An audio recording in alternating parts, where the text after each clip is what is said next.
So now I'm going to move on to overtones, which is actually the last letter of TTFVO, but I think it's a good segue from tone.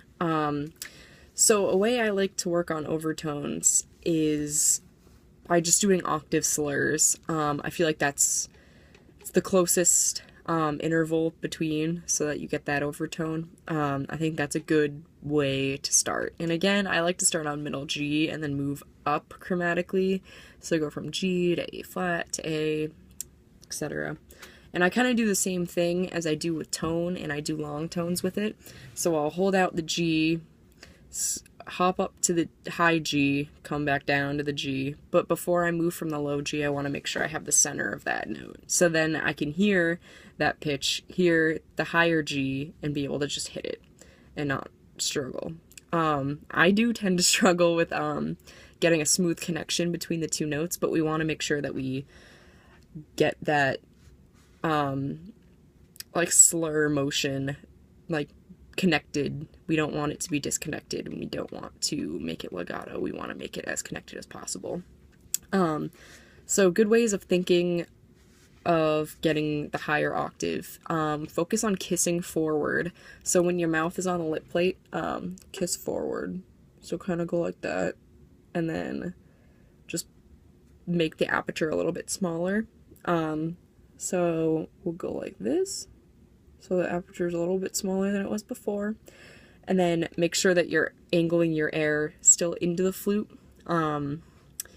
It's a little bit harder when you're jumping octaves. I like to kind of puff my cheeks out when I'm getting the higher octave, because then I know that I'm not tensing up my mouth or my face.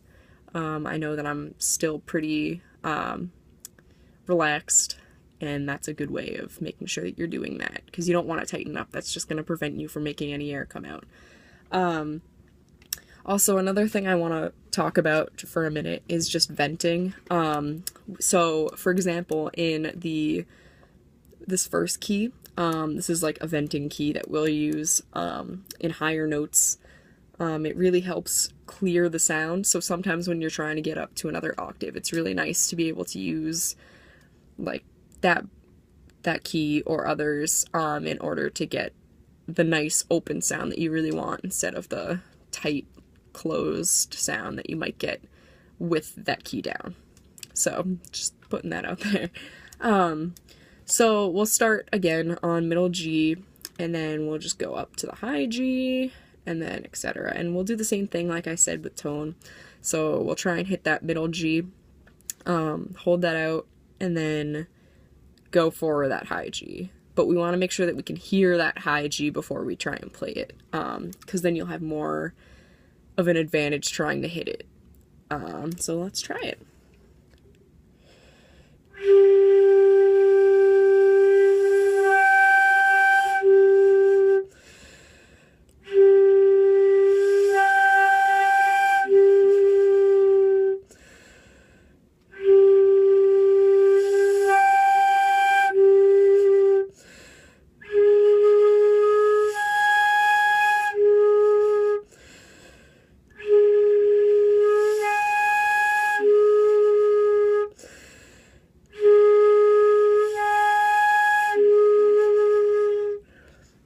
Then you keep going up.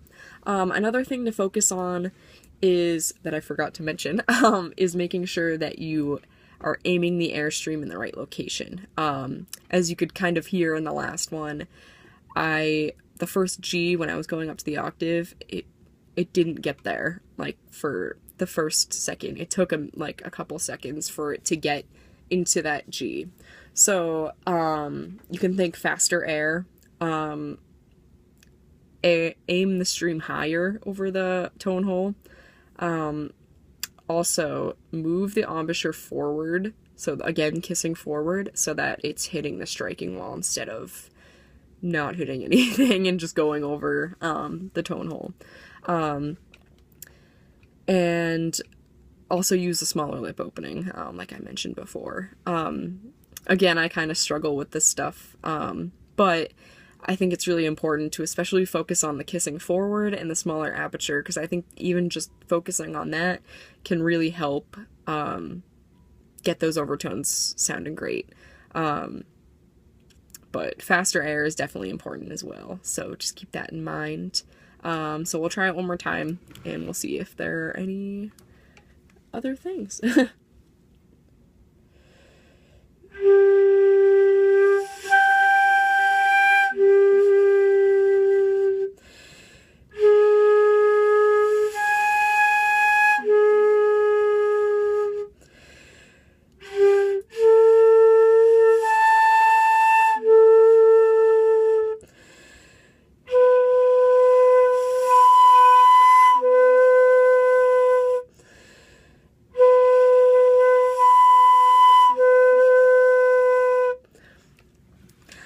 So yeah, I think that's a really good exercise to try and do that. Also, once you get comfortable with just doing the octave, try and get higher notes. And I think that's really the best way of trying to practice, especially overtones. So now I'm going to move on to vibrato, since I think it's a good segue from overtones, since it helps